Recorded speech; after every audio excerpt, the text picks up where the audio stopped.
Hey, welcome back to Experiencing Our God. This is going to be chapter 9 that we're going through, almost halfway there. Look at that. And this chapter is about experiencing God in community. Now, we got to think for a moment that God dwells within us when our actions correspond to God's characteristics. Now, you're thinking, well, how do I know what God's characteristics are? Well, think about it this way. If you go onto the internet, if you have to, and search for the Tree of Life, Kabbalah, or Isaac Luria, you're going to find 10 Sephirot. Keter is the first one, the crown of creation. From there, we don't get a whole lot of God's characteristics, but we have now 9 Sephirot that come off of there. And you can experience each of those Sephirot.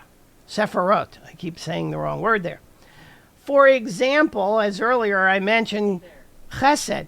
Chesed is loving kindness of God. You can experience that. You could sit down in your prayers and ask God to send his loving kindness, his chesed, to you. And then you would be able to feel God with you, thus experiencing God with you. So it might be worth your while to look up the Tree of Life and then see what the characteristics are that are identified in the tree, because each of them are emotions that you can feel. One of the interesting things that I read and learned about was in large churches. Now, I can't talk about synagogues because I didn't research synagogues, but for my doctorate of ministry, I did research different sized churches. And the one thing that happens as churches start to grow, they lose the relationship between people.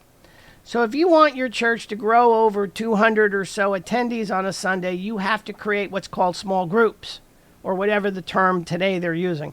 And in big churches that are successful at this, they form these small groups of up to 20. Again, that's up to your environment. And they meet before the worship. It's maybe 15 minutes before, maybe 30. And these people come into a room and they chat with each other. They commune with each other. They talk with each other. They experience sharing experiences, I should say. And Yeshua said, when 2 or 3 are gathered together in my name, I will be with them. Meaning, you're going to talk about God. You're going to experience God. But if you're in this small group and you're actually caring for each other, which you're supposed to do, that's loving kindness. Oh, wait a minute. Where's that come from? That comes from the Sephirah Chesed, which is God. And then what happens is when it's worship time, these small groups all come into the sanctuary. They can sit wherever they want to sit. And then they get into a relationship as a community. One of the things we lost because of COVID and Facebook and other social media is physical community. I have a daughter who must have over 1,000 friends by now. She doesn't see them all. She probably remembers many of them, but you can't do it. You can't have that many at one time. That's why you have the small groups, and then they come into the large group because the environment is totally different. Robin Dunbar, who was an anthropologist/biologist, said that the human brain can only handle 148.6. I made it 150 to round it up. 150 social relations. That's all you can handle. That's just the way we're made. We're primates. That's the way we are. And in my book about breaking the 200 attendance barrier, what I found in my research was about 25% of congregations had kids under 21. So the 70-year-old is not going to make a social relationship with the 21 too often. I mean, unless they're family, that's a wholly different ballgame.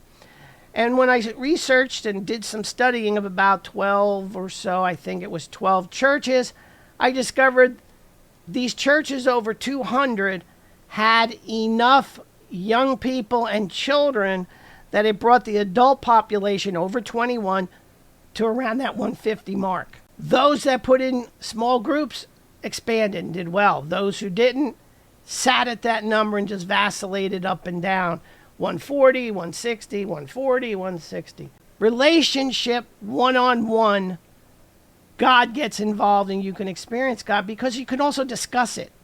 See, in Judaism, you discuss things, you debate things, you talk about things with another person. Face to face is even better. That's one of the things that Christianity did not adopt because the church became Greek, meaning Greek learning methods. And in Greek learning methods, you don't have debate and discussion and more questions and on and open things up. No, instead you close them up and some expert says, here's what it is. Experience God by asking questions and talking to other people to get their creative ideas and their experiences. And through that, you will experience God. God bless you for listening to this chapter. I hope it blesses you in some way, shape, or form. And as always, yes, shalom.